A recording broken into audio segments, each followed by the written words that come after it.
Hello, everyone. As you filter into Next Gen Nexus, um, before we officially thank you, I will unofficially thank you and welcome you to this upcoming webinar. Um, Jill, Alex, and I are very excited to have you joining us and learning and participating. And we have vowed we'd be both entertaining, educational, um, learning a little about family business, hanging out a little, and it should be a good time. I think we'll wait a couple more minutes for some more people to join, um, just to make sure we are, or at least Alex and I are located in Los Angeles, which we're very happy to say we're not getting rained on, which in our lives, for those who either live in LA or have followed knows that that's a pretty big deal. It made my dog happy because she didn't have to go out in the rain. I'm sure that there are very many dogs who have taken off their dog rain gear to be able to enjoy being out in the sun. So why don't we do another minute or two? Just really glad you're here, really glad you can join us. We have an hour.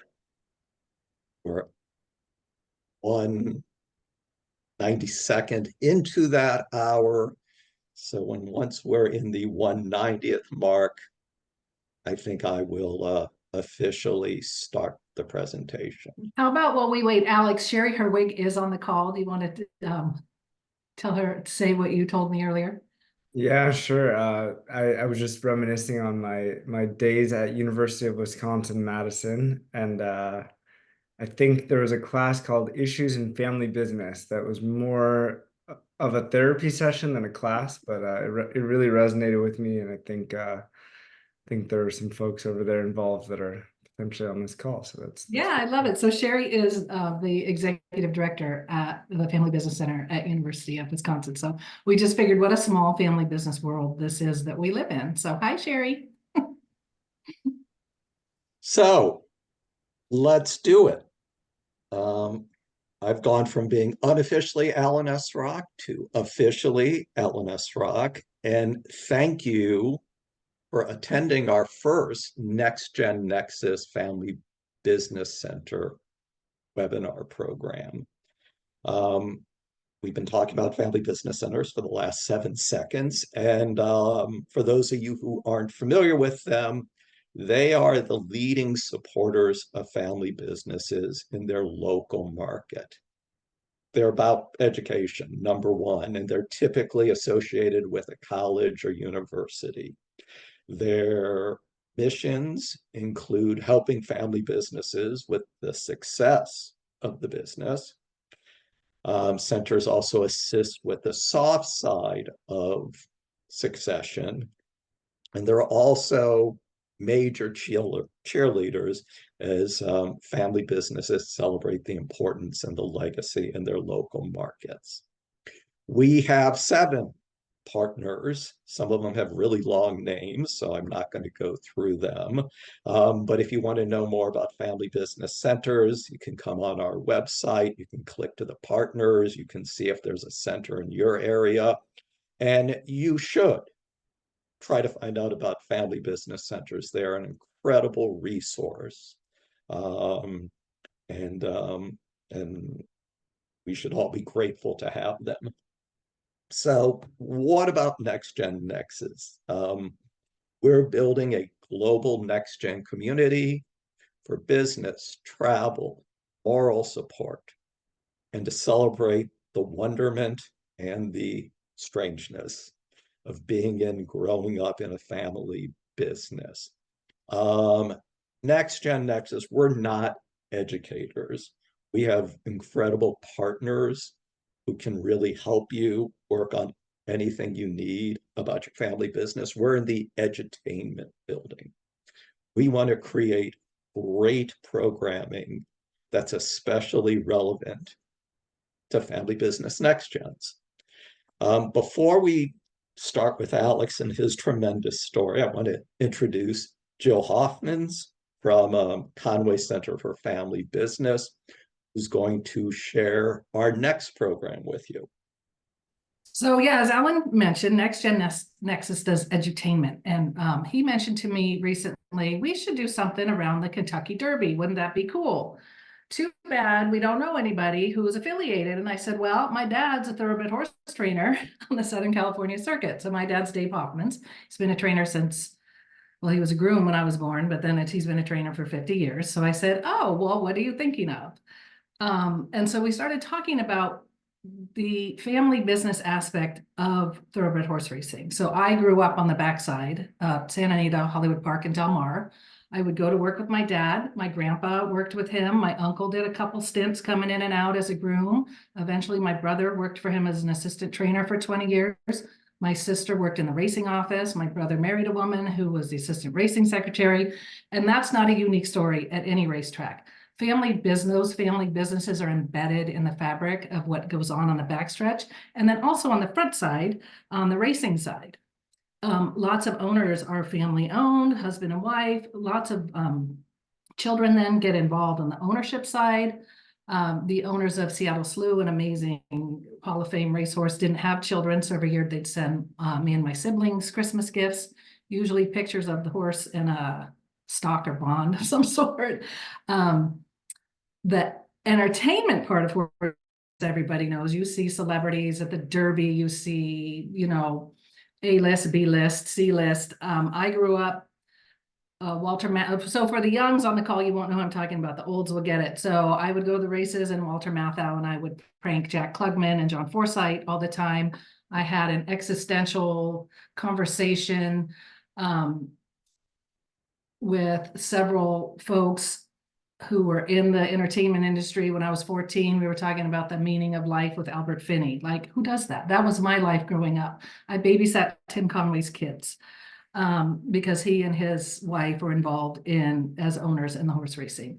Dad was friends with Leonard Nimoy. He would come, so weaving family business and entertainment and horse racing and all of that. We just thought doing another webinar with possibly one of the leading trainers right now at Santa Anita. He and his son work together. We're trying to get them to join us. And then also the superintendent of stalls, which is a very important and political job at the racetrack. He and his daughter work together at the track. So we're going to come together right before the Derby and have a discussion about horse racing and the excitement and importance of the Derby, but also those family business ties and how they weave through that sport entertainment industry. So look for a date on that coming up. It'll be in late April at some point, and we'll have more info as we get closer. So it'll be fun. Thanks, Jill. That's great. And probably most important, we're going to get some inside betting tips for the Derby. And the only way you're going to get those tips if you join us for our next webinar. And as Jill said, we'll have that information in a few days for you. Now to the star of the show. We believe that family businesses, speaking of stars, are the rock stars of their local community. People know the family businesses, their family. And even in star-studded Los Angeles, Canter's Deli is as big as it gets. Everyone knows Canter's Deli. And for that reason, instead of rumbling on about it, I'm honored to introduce G4 Alex Canter, who's going to talk about Canter's, and even more exciting, or equally exciting, how he helped change the nature of to-go ordering. So thank you.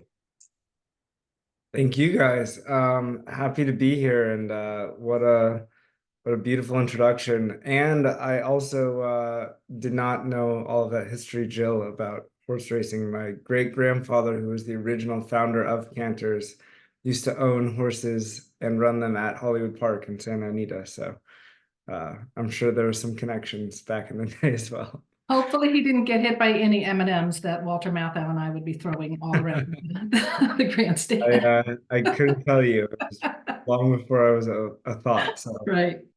well, thank you so much for having me. I'm gonna go ahead and share my screen and get that going for you all. Nice to meet everyone.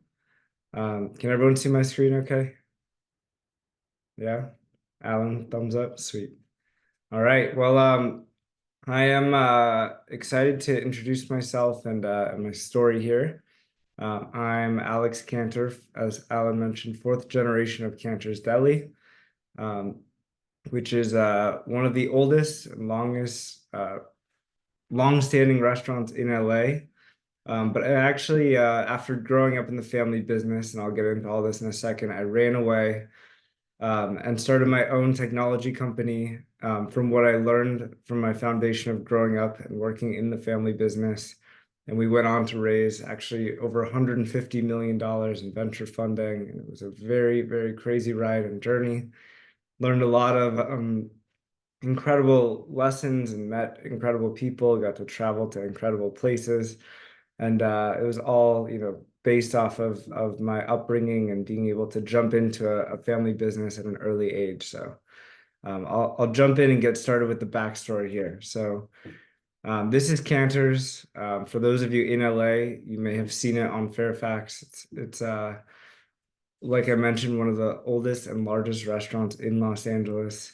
Started in 1931, and it is also one of the first 24-hour businesses in LA. So it's been 24 hours since the 1950s, and because of that, it's become a spot that many celebrities and all sorts of walks of life have frequented over the years. It was sort of the hippie culture hub of the 60s. It was very political in the 70s. And we've actually had 3 standing presidents come into Canter's over the years, including one while I was there. I got to wait on Obama when he came into the restaurant. It was really, really awesome when he came in, super friendly, and took pictures with the family and a lot of the staff members. But Canter's a very, very crazy place to grow up in. I used to run around the restaurant as a kid. I waited tables starting at 12 years old, and I worked my way up through various positions and eventually became in charge of all things new, just like my father and my grandfather had before me. I'll start with my father, actually. My grandfather worked in the restaurant for about 65 years before he passed. And up until the year he passed, he was in there every morning cutting fruit still. Even in his late 70s and early 80s, he was still at the restaurant many days a week. My father, right out of high school, jumped into the family business and has been there for over 40 years. He has poured his blood, sweat, and tears into this restaurant. His sister is involved, his cousins are involved. But he is there 7 days a week, sometimes working 12, 14-hour days, sometimes working through the night if there's issues happening or things that need to be fixed. And he has been there 7 days a week for his entire life. He is there all the time. And I had the unique upbringing of being able to be exposed to this business at a very young age.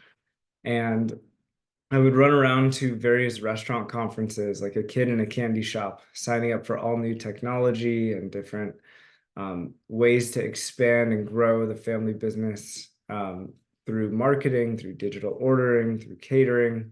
I renovated the bar. I redid the menu from scratch, adding lots of new items, removing certain items, adapting it for the modern consumer with gluten-free bagels or vegetarian matzo ball soup or plant-based corned beef, which is a newer addition to the menu. But we're trying to gear it up and get it ready for the next 100 years, which is kind of a crazy thing to think about. But there was always this feeling growing up that I was next in line and that the fourth generation would eventually come in.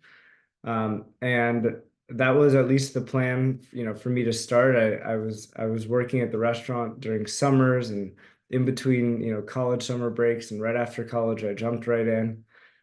As I mentioned before, I went to University of Wisconsin for 4 years. Both my parents hadn't gone to college, so it was different for me to go away. But I thought it would be a good experience for me to go get some education and come back and apply it into the family business, which at first I started to do, but then I realized that there were opportunities to make restaurants run better. And I had signed up for all the delivery apps for Canters like DoorDash and UberEATS and Postmates and GrubHub. And we ended up signing up for 14 different online ordering services.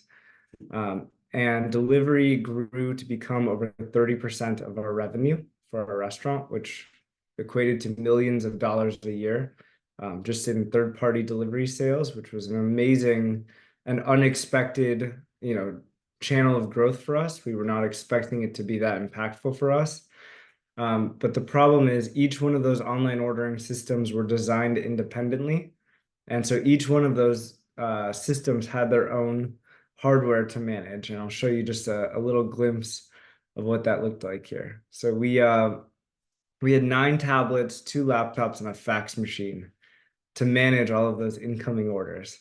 And while the results were great from a sales perspective, everyone in the kitchen wanted to kill me because, it was chaos with all these systems to manage and all these tablets that had their own menus and their own reporting systems, their own payout dates and structures. So it was a very complicated situation to juggle. And so in 2017, I put together a team of people that I had met in Los Angeles through the tech community. And we set out on a mission to make a better way for restaurants to manage all of these incoming ordering streams from all these various platforms. And we started to think about, zooming out and reimagining in a perfect world. If we can redesign how restaurants receive orders, what would that look like? What would it feel like? What would be the desired way to do that? And in 2017, we launched a software company called Ordermark. So Ordermark was birthed out of the back of Canter's. We actually, spent the first few months building software, and I'm not an engineer, but we had recruited some engineers to be a part of our team.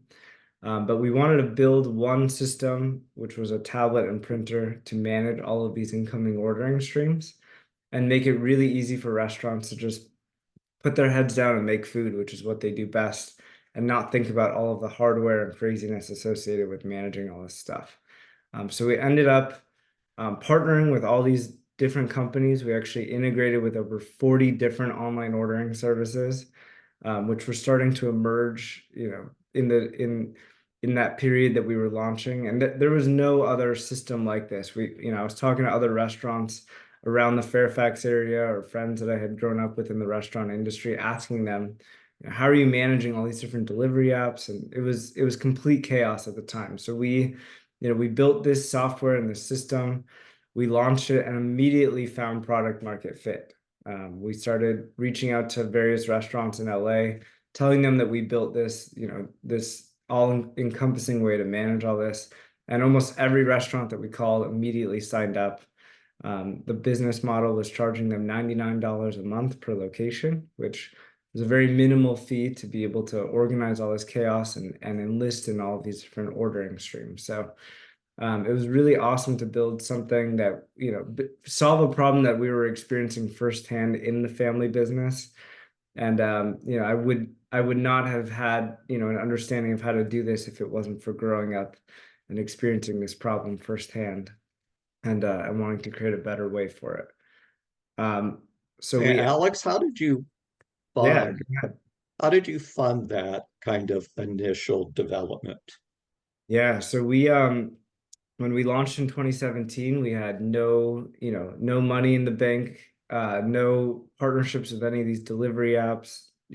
We basically started a bootstrap from scrappy startup, like from scratch startup that that set on a mission to eventually go raise money. And as we started talking to various angel investors around the Los Angeles community, we very quickly were able to attract some awesome people around the table to help basically fuel the beginning of this business. We raised an initial pre-seed round of about $750,000 from various angel investors through Los Angeles. And I had never fundraised before, but some of my co-founders had some experience with it. And after running around LA trying to raise some money, we were able to scrap that together. And then very quickly after that, we ended up raising a $2 million seed round led by some of the most prominent VC investors in Los Angeles, including 10110, Act One Ventures, and Mucker Capital, all LA-based venture capital groups that we met through introductions or through going to various tech events and asking everyone that we knew for introductions to these people. And we were very fortunate and lucky to be able to quickly bring in some capital to fuel the growth of this company. And then we were able to start actually paying people and hiring more people. And within a very short amount of time, we had a very quick ramp up. And within the first 3 years, we actually scaled to partner with over 5,000 restaurants, hundreds of team members. This was actually a photo from our holiday party back in 2019. So about 2.5, 3 years after we started, you can just get a flavor of how big this thing was growing and the velocity. The product market fit was something that we hit on right away. This was an immediate problem that we were solving that was being felt by a lot of restaurants as they were shifting to focus on brick and mortar business to being online and selling through these various platforms. So we tried to keep it fun. This is a roller disco holiday party. And it was fun to be able to recruit and attract amazing talent in Los Angeles to be able to build this thing. And then 2020 comes around, and all of a sudden, the demand for our product exploded, I would say. We went from signing up 300 restaurants a month, which we thought was an incredible amount of restaurants to be able to sign up in a single month, to March of 2020, we signed up over 1,000 locations. April of 2020, we signed up 900 locations. So all of a sudden, all these restaurants had to shut down their dining rooms and had to figure out creative ways to make up for that lost order volume from their, from no foot traffic coming into their doors anymore. So all of these mom and pop restaurants and many chains started to move online and had to be on all these different online ordering services. So Ordermark started to explode. And through that, we actually found an even greater opportunity to help restaurants. Now that we had built this system that brought all of the orders together in one tablet and one printer in their kitchen, the next step was thinking, how do we generate more orders for these restaurants? And we did that through something that we launched at the end of 2019, but really it started to explode in 2020 during the pandemic, called NextBite. So NextBite, I would call, chapter 2 of the Ordermark journey. Some of you might have heard of ghost kitchens or virtual kitchens, but this was kind of the evolution of what we started to build. So let me explain what a virtual restaurant is first, and then I can get into all of this. So a virtual restaurant is a brand that only exists online. Sometimes you might notice this when you're scrolling through UberEATS or through DoorDash if you use those apps or platforms, but you might find a restaurant that you've never heard of that if you went to Google, you would not find an address for it. And that's because it's a restaurant that only exists online. And what we realized was one of the ways that we can help drive extra orders into these kitchens was to design new brands from scratch and partner with our existing restaurants to train them on how to make food for a second concept. So I'll give you a quick story of what we did at Canter's as a test for this. So I asked my dad, if we can sell more of anything on the menu, what would it be? And his answer was grilled cheese sandwiches, because they cost less than $1 to make, and we charge about $10 for them. So the margins are great. They're very easy to produce. We never run out of bread or cheese. And if someone came in and ordered 20 grilled cheese sandwiches, we would be happy. So we created a brand online called Grilled Cheese Heaven. And I basically created a menu, I spun up a logo, and I put it on the delivery apps, DoorDash, Postmates, GrubHub. And I put the pickup address as 419 North Fairfax, which is Canter's Deli. And so basically, we launched a new brand overnight, focused just on selling grilled cheese sandwiches. And delivery drivers go and pick up the food from Canter's. It's being made on the same kitchen that they're cranking out Reubens or matzo ball soup and everything else, but they're basically putting a different sticker on the bag so that it's being sent out for delivery. And most people who are ordering it don't even realize that it's coming out of the same kitchen as Canter's. It's like a totally new concept. And this was kind of the thesis and basis of NextBite. So we actually built an entire portfolio of delivery only brands. So I mentioned grilled cheese sandwiches. We created a whole brand around grilled cheese sandwiches. We had a concept called Outlaw Burger. We did a brand called Firebelly Wings. And what we were doing is with NextBite, we were going back to our thousands of Ordermark restaurants, saying, now that you have all of your orders coming through this one system in your kitchen, do you want to take on a second brand or a third brand or a fifth brand out of your same kitchen using your same staff, your same overhead? The rent is fixed, the lights are already on, the staff is already in the kitchen, whether you're cooking food for one brand or multiple brands. So why not cook food for another brand or two and get an extra 5, 10, 15 orders a day? And some of these restaurants that we were doing this with, especially in 2020, sometimes we were driving an extra $10,000 or even $50,000 worth of orders into their kitchen a month, which was a huge deal for a mom and pop restaurant to be able to get an extra $50,000 a month from these virtual brands. Some of these brands were performing better online than the restaurant's actual brand, because we were building brands that were designed for delivery. Sometimes there might be a fine dining restaurant where they're not going to get a lot of orders on delivery, but if they take on our wing brand or our taco brand or a burger brand, they can start cranking out food out of their underutilized kitchen. So this was sort of like version 2.0 of Ordermark, and it became the most important thing that we could be doing for restaurants during the pandemic, was driving incremental orders into their underutilized kitchen. So just to give you an example, one of the more fun brands that we launched, this launched, towards the end of 2020. We partnered with Wiz Khalifa, who's a very famous rapper. He's got some big songs and 40 million Instagram followers and a big audience. So we created a concept in collaboration with Wiz Khalifa and his team called Hotbox, which is like a play on a stoner brand, if you will. And we wanted to imagine, what would people ordering delivery, love to order, especially late night. And we basically created like a munchie menu where there's cheeseburgers that have hot Cheeto dust on them, or mac and cheese with chicken tenders mashed into them, or just picture the most gluttonous stoner food you can ever imagine. That was the menu that we created for Wiz Khalifa. And then we went around and partnered with mom and pop restaurants to enable them to basically be a fulfillment partner for this concept and to sell this food out of their same kitchen. And we got a lot of buzz from that. So, we were covered by a lot of the modern publications.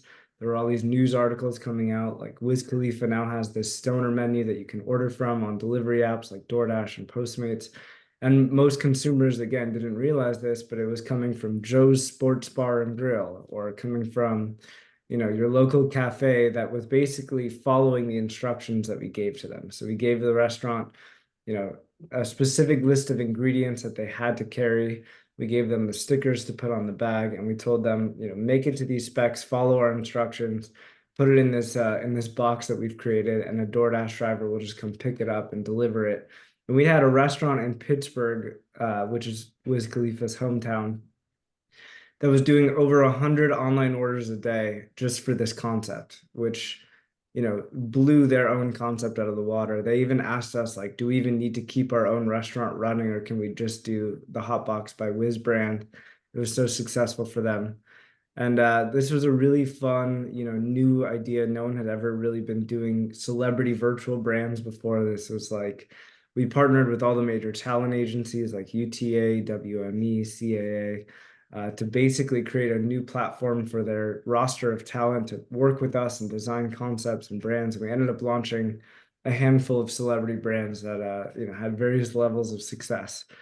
But because of Nextbite and because of this trajectory that we were on, we ended up raising a huge round in 2020 at the end of that year, led by SoftBank, which is the largest investment fund in the world.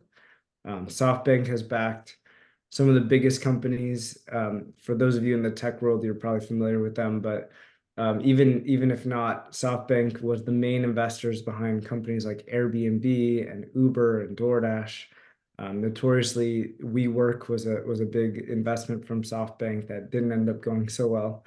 But to be able to attract SoftBank was absolutely an incredible experience for me as a first-time entrepreneur and first run as CEO of a tech company, to be able to go on this journey and attract some of the best investment groups in the world. Foundry Group is a very famous funding group that created Brad Feld created Techstars, which is a very famous accelerator program. But we had a really amazing run attracting some of the best investors, all the way from the seed round, which was all done locally by LA investment groups, to within 3 years being able to raise this kind of capital from SoftBank. And so we raised over $150 million in the first 3.5 years, which was we really hit lightning in a bottle, and it was a really, really incredible ride. And after we raised that funding from SoftBank, we ended up really going for it, hiring hundreds of people the following year, and really doubled down on the Nextbite side of the business. Ordermark was sort of the foundation and the underlying tech stack, but Nextbite is really where we were able to help restaurants the most. And the business model for Nextbite was really fascinating and interesting. Unfortunately, though, as the restaurants started to reopen again and foot traffic came back in, the demand for virtual brands and these new concepts that were only available for delivery and online started to decline and got very oversaturated and crowded, as all these restaurants started, moving on to these delivery apps and realizing that they could actually do some of their own virtual brands as well. And the order volume for our brands continued to decline as the restaurants reopened again. And so through 2021 and 2022, some of our peak COVID assumptions didn't hold the way that we thought that they would. And we ran into some challenges, and like many tech companies, we had to go through rounds of layoffs and all these really devastating things that we had to do, which obviously was the worst part of the journey. I would say, it was a lot of fun when we were in full growth mode, but I also I learned a lot on the way up, but I learned a hell of a lot more on the way down as we were, having to make these really tough decisions. And I had to, navigate very difficult board meetings and challenging situations that I never thought I'd be able to get exposed to. Yeah, I'll just show this slide real quick. One of the ways that we were able to attract all of this funding, just to rewind a little bit, is by having a huge vision for what we were trying to accomplish. So the same way that Uber was the largest transportation company in the world that doesn't own any cars, and Airbnb is the largest hotel booking platform that doesn't own any real estate, our vision for Nextbite was to be the largest restaurant group in the world that didn't own any restaurants or cook any food.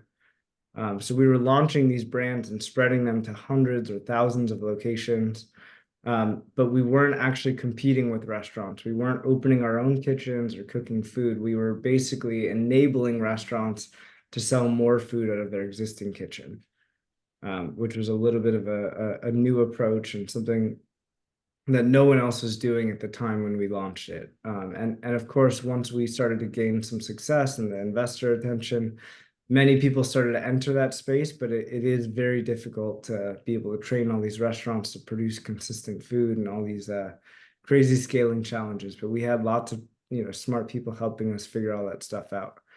And in 2023, halfway through last year, even though the timing was not ideal as we were, as we were starting to go through these challenges with layoffs and everything else that was going on, we ended up selling the business. We actually split up Ordermark and Nextbite into two pieces.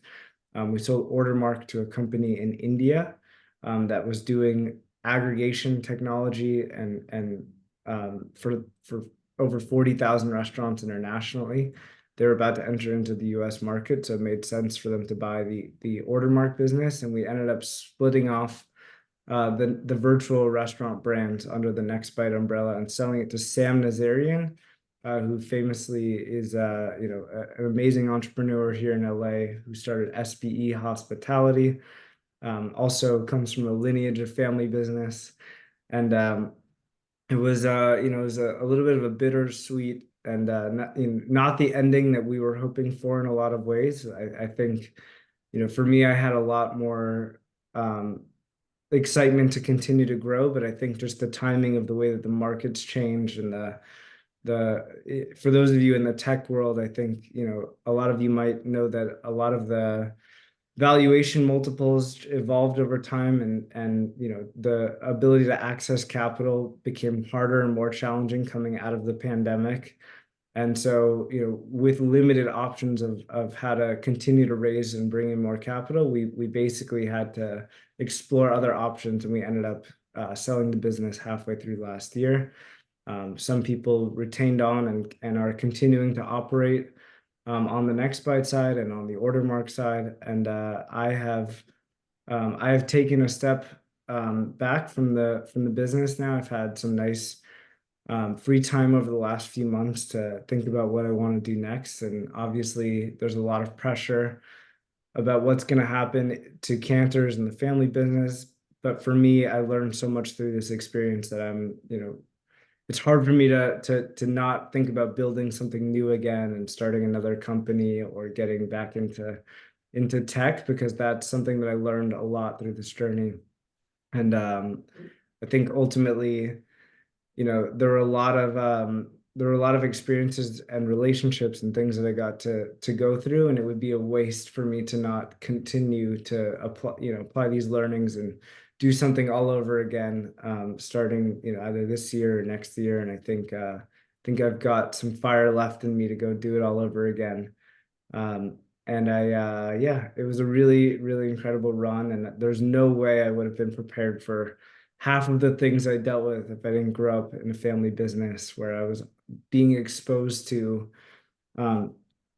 crazy situations at a very young age. And even though I started this company when I was 24 years old, which seems like a very young age to found a tech company, I felt like I already had 10 years of work experience because I was already, in the family business for so long, and dealing with a lot of complicated situations and implementing new systems and learning about leadership and, learning from, all the people around me, my dad and other people that I was working with in the family business. So I think I was very well suited to jump into this, and now I'm starting to think about what's next. And I think there's a lot of opportunities in my head of what could be exciting, and already already starting to plan for what that might look like. And of course, the family business is still running and going strong, and my dad is there 7 days a week still.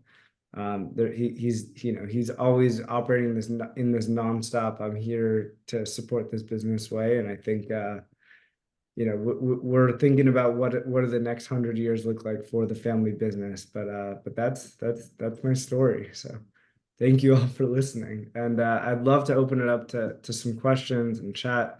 I wasn't able to look at any of that stuff earlier, but if you guys do have any questions or comments or anything, please feel free to put it here in the chat or the Q&A, and I'll try to answer as many as I can. Alex, can you see there are a Oh, I couple of see questions in the Q&A? Can you see those? I can now. Hold on, give me 1 second here. So I see the chat now. The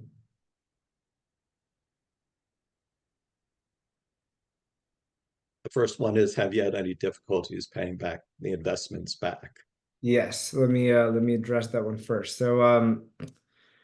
So when you're doing a startup, a lot of investors, especially VCs and people who are experienced with investing in technology companies, um, they are investing in out of typically a fund, which is going to invest in lots of different companies. Could be dozens, it could be, up to 50 investments out of a single fund, and they're taking a portfolio approach, hoping to back some winners that will help pay for the entire fund. And I think we were on that trajectory at one point, and some of our early investors did pretty well, and some of the later investors unfortunately didn't do as well. And I think for a lot of them, it's one of many companies that are not going to make it. And I think the expectation is most startups fail, and there's always going to be, one or two that end up being a grand slam that ends up paying for the fund. And while we were hoping to be that for a lot of our investors, I think in the end, we weren't able to achieve that for them. And they they're able to move on and try to double down on the ones that are continuing forward. And I think at the various stages, there's some people that are always going to do better than others based on what valuation they came in at. And we had over 27 investment groups come into the cap table from the time that we started to the time that we ended. So various stages of that journey resulted in different outcomes. And unfortunately, we couldn't continue the ride and eventually ring a bell or go public or have some massive exit. But that's always the hope, and what I'm hopefully trying to achieve in the next one. So I see a question: what is next for Canters? Any family members looking to join or take that over? So I have a younger sister. She runs the Instagram for Canters. I have some cousins who are not as involved in the restaurant as maybe they wanted to be at one point, but that's a big question that is always on my mind. And I think, we have some directions and ideas of where we can go with it. When I was younger, I had some interest in expanding and opening more locations, and we've done some testing with that. But right now we've dialed back to just, focusing on the main location and making sure that that works and is sustainable. And it's a big question that I still think needs to be figured out, but for another day. And then if you could do it all over again, what are 2 to 3 things that you would do differently?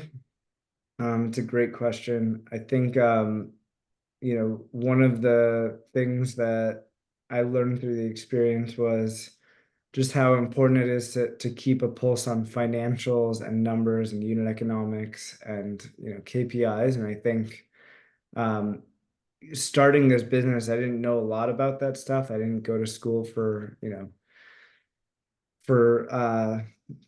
like I studied entrepreneurship and economics at Wisconsin, but I wasn't the person who was building financial models or any of that stuff. And I had to learn a lot of that stuff from scratch by jumping into the deep end and understanding all this stuff. And I think that's something that I'd want to bring to the forefront sooner than later. And I think also at the time that we started Ordermark, the goal was to focus on top line growth and growing at all costs. And then the world sort of changed where there was this huge focus on a path to profitability and fundamentals and economics, and we were already on a different path, so it was very hard for us to adjust.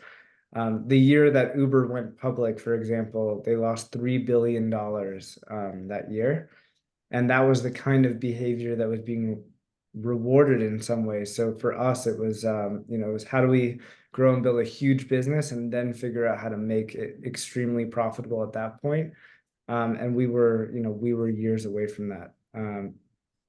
And yeah, just I think I learned a lot about recruiting and what types of people I would work with again. And I think there's just a lot of lessons from the whole experience. But I think what the most important advice I would give to anyone who's interested in starting a company is just to start. Stop thinking about it and just start doing it. because even if it doesn't work out or it doesn't work, you're going to learn so much through that process, and that's an important stepping stone and building block to continue your entrepreneurial journey.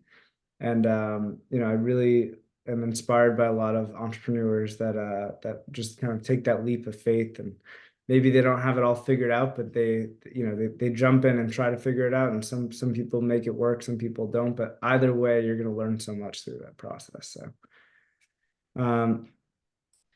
how important was the management of people versus management of the business in creating a corporate culture? Corporate culture is something that I was very passionate about. I think I probably leaned a little bit too much into the management of people versus management of the business. I cared about what people's work experience was like, and I was less harsh on, making sure everyone was hitting their goals and performance numbers.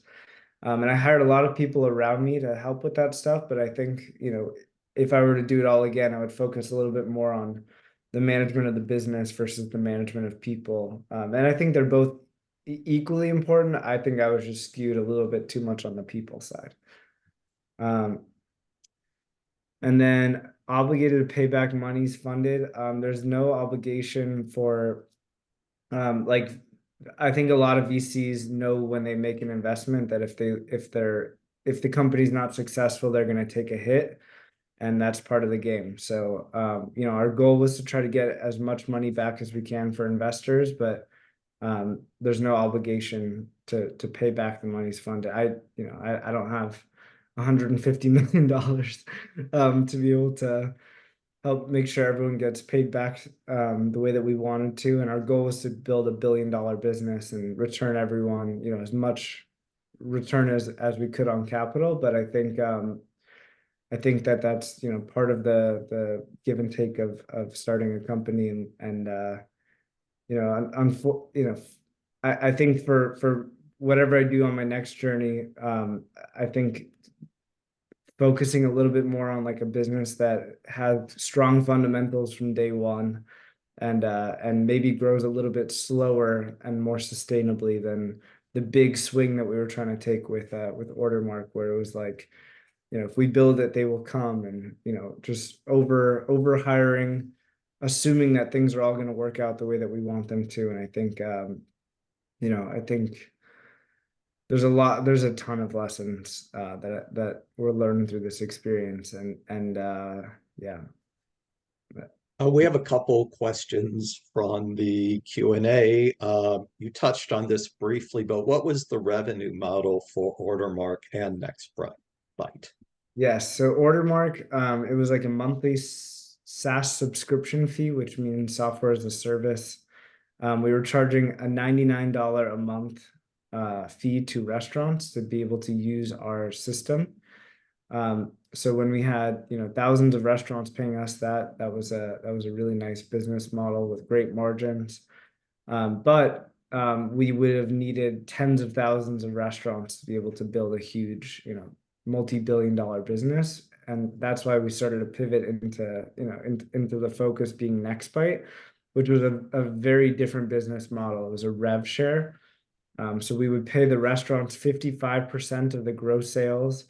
The delivery apps like DoorDash, UberEATS, GrubHub, they would take about 25% of the gross sales, and then NextBite was keeping about 20% of the gross sales. So if we were able to generate an extra $10,000 a month for a restaurant, we were keeping about $2,000 a month of those sales, which was significantly more than $99 a month per location. And then as the numbers started to deteriorate over the years, it became not as exciting as that. But those are the two various business models for the two segments of the business. What was the personal feeling of leaving an established family business and starting something yourself? It was exhilarating, scary, crazy. Part of me felt like, why am I leaving this? Why am I running away from this thing? But I really felt like that's what my heart wanted to do. And I love building and creating and the whole entrepreneurial journey. And I kind of felt like, I would learn so much through that experience that there was really nothing to lose, even if it didn't work out in the end. Like I would learn a lot through this experience, and it would help me grow as an entrepreneur and be able to take a fresh look and approach at the family business later in life, when it makes sense. So I don't know, a lot of feelings leaving the family business. And I think, for my dad at first, he was like, what are you doing? This thing is set up for you to take it on. And once he saw what was happening with the insane growth that we were experiencing and lots of restaurants signing up, I think he was very excited about it. And I even found him, when he was going out to eat for dinner, he was constantly selling the restaurant on using our system and our software. So I think he had a lot of fun, watching it unfold as well. Do we have liability insurance in the early years? We had all sorts of insurance throughout the whole journey. I think, when you're starting a tech company and taking on outside capital, it's really important to make sure you have everything from D&O to E&O to, just general insurances to cover all different issues that could happen. And we had to deal with, everything from like litigation matters to IP matters to just, all sorts of things. So it's important to have a strong legal counsel, and eventually we even had general counsel to handle the amount of stuff that we were, getting into and working with. So there's, it's good to have protection and all of your things buttoned up and lined up from day one as you're jumping into this. I find as you're moving fast and breaking things and in uncharted territories and starting a business in a category that's never been done before, there's just not a lot of rules and regulations to fit within, and so you have to kind of create your own ways of doing things. And like there's no template agreements that we were able to use with our restaurants. We had to make those from scratch. Like there's just a lot of potential room for error and things that can go wrong. So it's always good to dot your I's and cross your T's, if you will. I think that's all the questions that were in the Q&A. But we're back to the webinar. The question is the mac and cheese concept still working for Cantor's? We are still doing the grilled cheese concept at Cantor's. If you go online and you live anywhere, if you live within about 4 miles delivery radius of Cantor's Deli in LA, and you open up Postmates or DoorDash or UberEATS or any of these apps, if you look up Grilled Cheese Heaven, you will still see this brand. When you order it, it comes out of a little printer in the kitchen of Cantor's, and the food is being made out of the restaurant still today. And it's adding about $100,000 to $200,000 a year of incremental sales to the family business still today.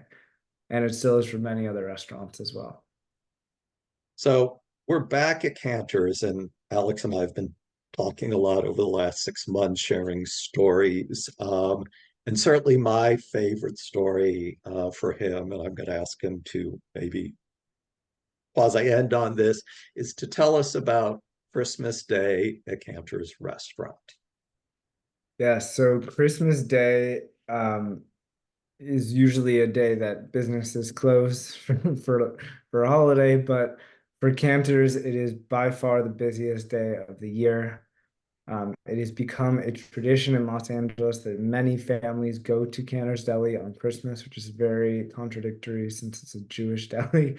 But because it's one of the only restaurants that stays open, besides maybe some Chinese restaurants, it has become a family tradition for many Angelenos, and it's all hands on deck every year for Christmas. We bring as many staff members back as we can to help with the chaos. There's usually a line out the door around the corner the entire day, and we do more sales that day than any other day by far.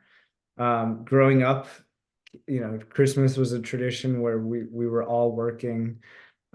Even family members that are not involved in the restaurant are there plating pickles or giving chocolate chip arugula to customers in line, thanking them for their patience. And it is total chaos on that day. I don't recommend going on Christmas Day. If it's your first time, I'd recommend any other day of the year.